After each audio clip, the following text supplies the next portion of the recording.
आज इस बहस को देख रहे भारत के युवाओं के लिए नक्सलवाद की टाइमलाइन भी बताना चाहता हूं। मान्यवर 1970 के दशक में नक्सलवाद की शुरुआत नक्सलबाड़ी से हुई, बंगाल से हुई। 1971 के एक ही वर्ष में 3620 हिंसा की घटनाएं वहां पर हुई। 80 का दशक आते आते पीपल्स वॉर ग्रुप बन गया और फिर ये महाराष्ट्र, मध्य प्रदेश, ओडिशा, मध्य प्रदेश जब मैं बोलता हूं तो पुराना मध्य प्रदेश, छत्तीसगढ़ और मध्य प्रदेश, ये 3 राज्यों में फैले। 90 के दशक में दुनिया भर में जैसे वामपंथी विचारधारा सिकुड़ती गई, यहां पर भी उग्रवादी गुटों में और वामपंथी पार्टियों में विलय शुरू हुआ और 2004 में 2 प्रमुख गुट मिल गए, सीपीआई माओवादी का गठन किया। इस 70 से 2004 ये पूरा कालखंड में मान्यवर 4 साल छोड़कर पूरा समय कांग्रेस पार्टी का शासन रहा है। ये उनको याद रखना चाहिए। कब माओवादी विचारधारा फैली, पनपी, एकत्रित हुई, वो आपको याद रखना चाहिए। और मान्यवर 70 को भी मैं याद करना। अभी एक माननीय सदस्य जी ने बताया कि 70 में क्या हुआ था। 70 में एक नारा लगा था, आत्मा की आवाज पर मतदान का, अंतरात्मा की आवाज पर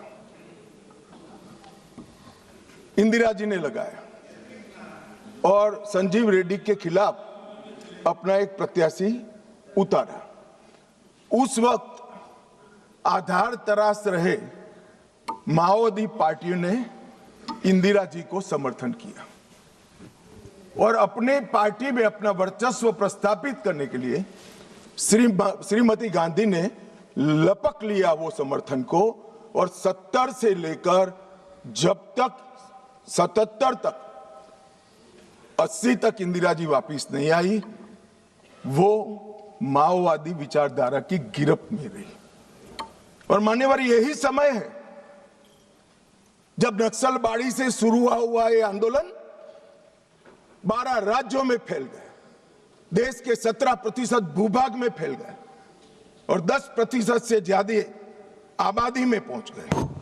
मान्यवर कई सिक्योरिटी एक्सपर्ट ऐसा कहते थे कि सत्ता के समर्थन के बगैर किसी भी हथियारी मूवमेंट का देश के दिल में बीचों बीच तिरुपति से लेकर पशुपतिनाथ तक ये रेड कॉरिडोर संभव ही नहीं। अभी पूछ रहे थे राजकुमार कि कहां से हथियार आए। मैं उनको बताना चाहता हूं, जो हथियार पकड़े गए हैं उसमें से 92% हथियार पुलिस के लूटे हुए हथियार है। थाने लूट लिए, गोलियां लूट ली और उसका उपयोग निर्दोष जवानों को, बच्चों को, कृषकों को मारने के लिए किया है। मान्यवर ये एक भ्रांति के तरह वामपंथी विचारधारा ने इसको प्रोपेगेंडा के माध्यम से फैला है, अपनी विचारधारा को टिकाने के लिए फैला है कि अन्याय से बचने के लिए हथियार हाथ में उठाए।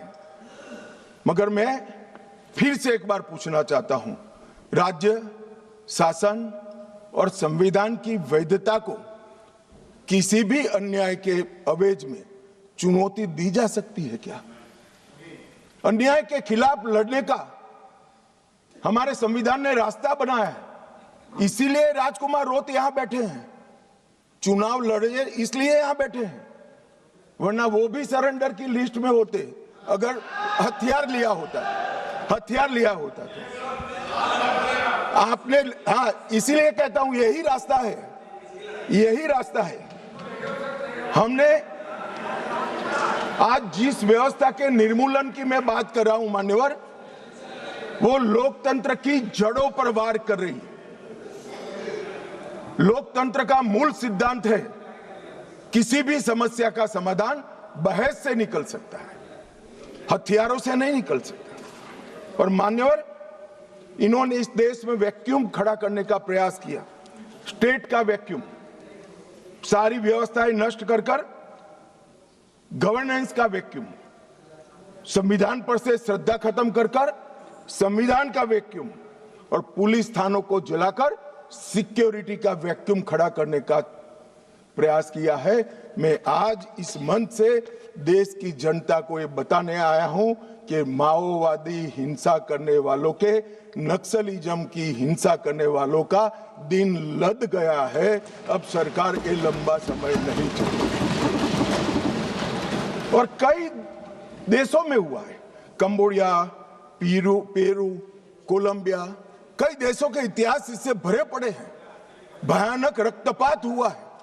हमारे यहां भी 20,000 लोग मारे गए। मान्यवर, ये एक वैचारिक लड़ाई, देश की जनता ने माओवादी उग्रवादियों को, वैचारिक लड़ाई है। माओवादी उग्रवादियों को अन्याय के खिलाफ हथियारों की लड़ाई मानने की गलती नहीं करनी चाहिए, क्योंकि वामपंथी विचारधारा अपना आधार खो बैठी। इसलिए सारे वामपंथी ऐसे येन केन प्रकारेण अलग अलग थियरी रचित कर अपने अस्तित्व को टिकाने में पड़ी। इनका एकमात्र एजेंडा है देश में वैक्यूम खड़ा करना, देश के असंतोष को, स्वाभाविक असंतोष को हथियारों के माध्यम से दिशा देना। स्टेट का वैक्यूम, गवर्नेंस का वैक्यूम, संविधान का वैक्यूम, सिक्योरिटी का वैक्यूम और रक्तपात, यही उनका उद्देश्य है जो अब सफल नहीं होगा। मानिए, और कई सारे भोले भाले ग्रामीणों को एनिमी इन्फॉर्मर बताकर फांसी पर चढ़ा दिया। कौन सी अदालत ने फांसी पर चढ़ाया? इन्होंने जनता अदालत के नाम से एक फारस खड़ा किया, जहां ना कोई वकील है, ना कोई जज है, वो स्वयं बैठे हैं, वो स्वयं फैसले करते हैं और फांसी दे देते हैं। इसका जस्टिफिकेशन करते हुए मैंने तो सुना है। मैं आज नाम देना नहीं चाहता, वरना यहां से खड़े हो जाएंगे। मान्यवर, इसका जस्टिफिकेशन नहीं हो सकता। इस देश में संविधान का राज है।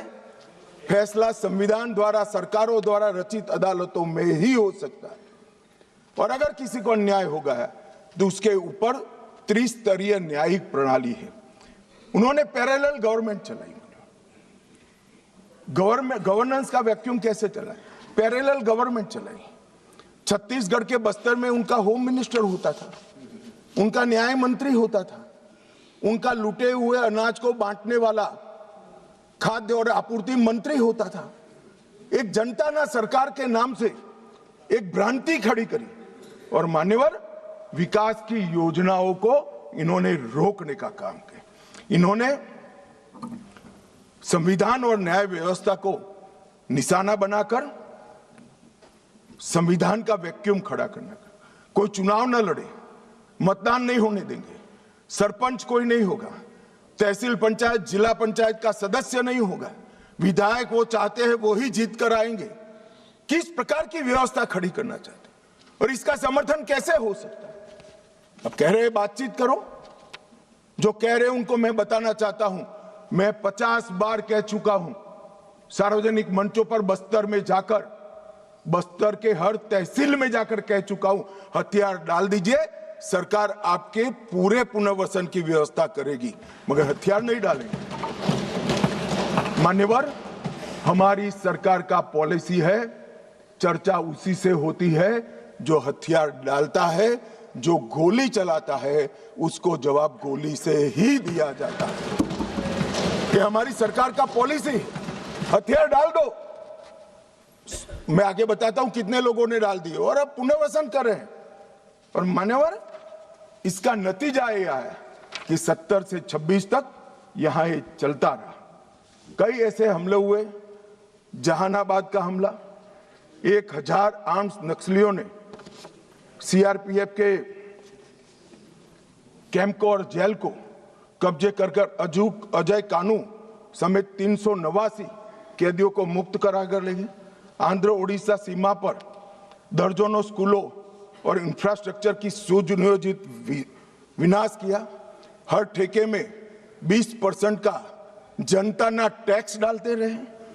मान्यवर 70 ट्रकों में झारखंड में एक साथ आग लगा दी, 11 बोगियों में मालगाड़ी में एक साथ आग लगा दी और वार्षिक वसूली उनकी जनता टैक्स की इनके ही सेक्रेटरी का जो कंप्यूटर मिला है इसके हवाले से कह रहा हूं 240 करोड़ रुपया थी। मान्यवर 240 करोड़ रुपया।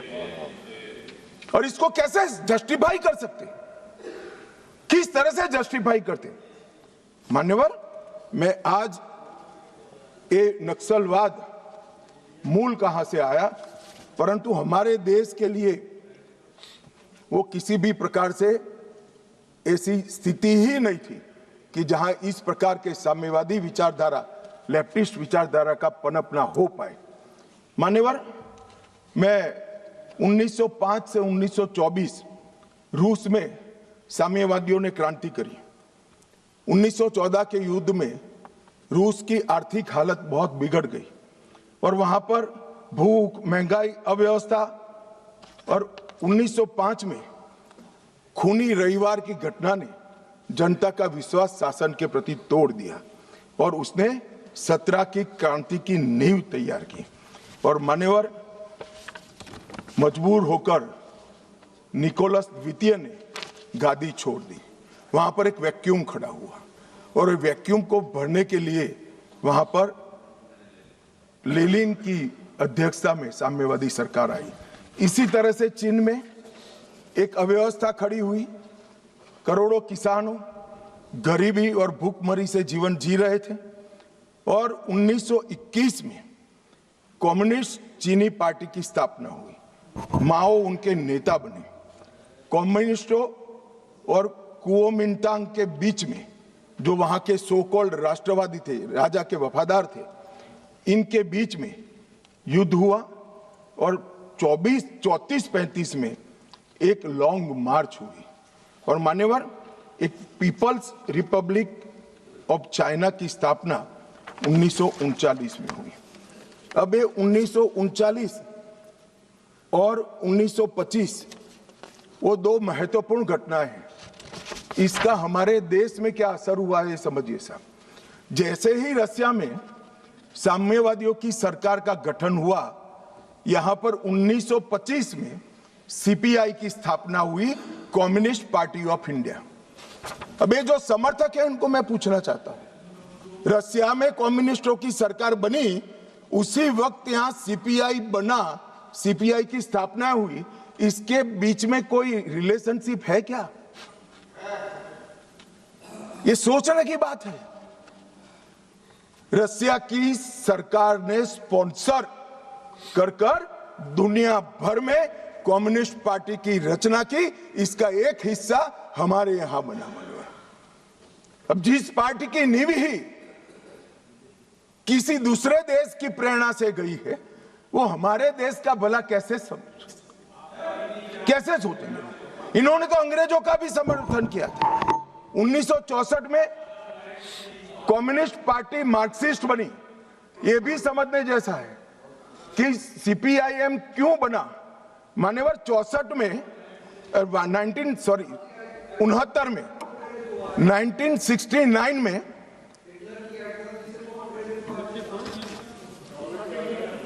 हो गया, बोलूं यार, मुझे उकसाओ मत, आज मैं तय कर आया हूं, पूरी बात बताऊंगा। मान्यवर 1964 में सीपीआईएम बना। यह भी समझना पड़ेगा कि सीपीआई थी, फिर सीपीआईएम क्यों बनी। मान्यवर 1964 में सोवियत रशिया और चीन के बीच में झगड़ा हुआ, तो दोनों साम्यवादी राष्ट्र के अंदर अलग अलग विचारधारा की साम्यवादी सरकारें आई। जैसे अलग अलग विचारधारा की आई, तो यहां पर चीन की भी एक समर्थित पार्टी सीपीआई मार्क्सिस्ट खोल दी, जो अभी बोल रहे थे, अपने अमराराम जी बोल रहे थे। मान्यवर ये दोनों पार्टियां कम्युनिस्टों की एक रशिया में जब क्रांति हुई तब हुई, और एक रशिया के चीन के बीच मतभेद हुआ तब हुई। इसके बाद 69 में संसदीय राजनीति का विरोध करने के लिए, मेरी बात ध्यान से सभी लोग सुने, आपके माध्यम से मैं देश को भी कहना चाहता हूं, 1969 में सीपीआई एमएल मार्क्सिस्ट की स्थापना हुई। इसका उद्देश्य कोई विकास का वैक्यूम बनना नहीं था, कोई अधिकारों की रक्षा नहीं था। उसके संविधान में उद्देश्य था संसदीय राजनीति का विरोध कर सशस्त्र क्रांति करना, जो रशिया और चीन में कर चुके थे। मगर यहां राजाशाही नहीं बची थी, अंग्रेज यहां था नहीं, यहां संविधान से चलने वाली एक लोकतांत्रिक सरकार बन गई थी। फिर क्यों संसद का विरोध? चुनाव लड़ते, जीत कर आते, अपनी बातों को लोगों को मनवाते, मगर वैसे तो कोई बात सुनेगा नहीं। इसलिए सशस्त्र क्रांति, क्रांति कई प्रकार की होती है।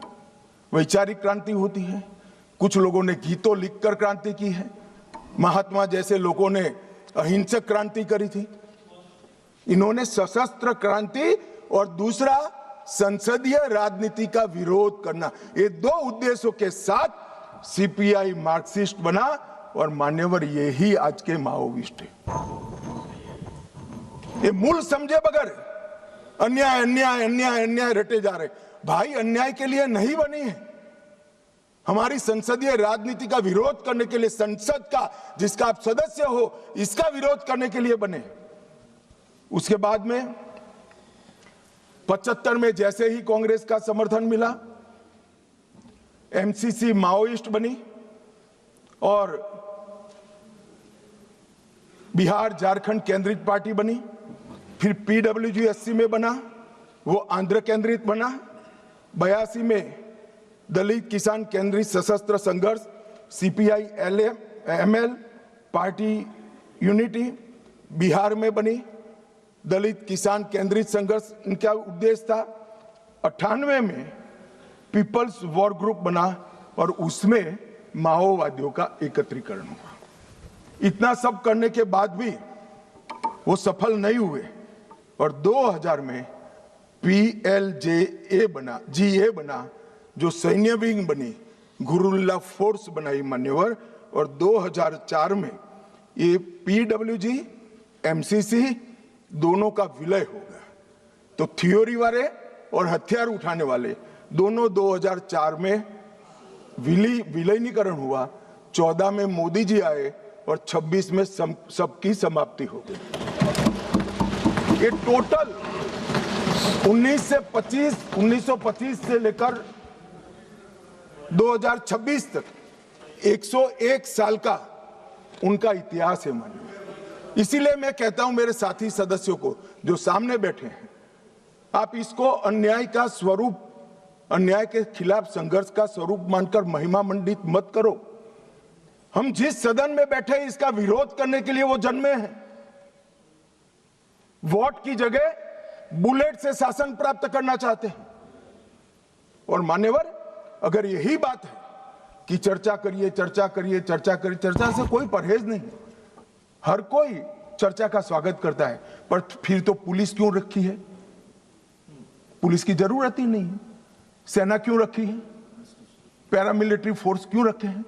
कुछ लोग ऐसे होते हैं जो चर्चा से मानते ही नहीं है, वहां बल प्रयोग कर उनके अत्याचार से निर्दोष नागरिकों को बचाना पड़ता है।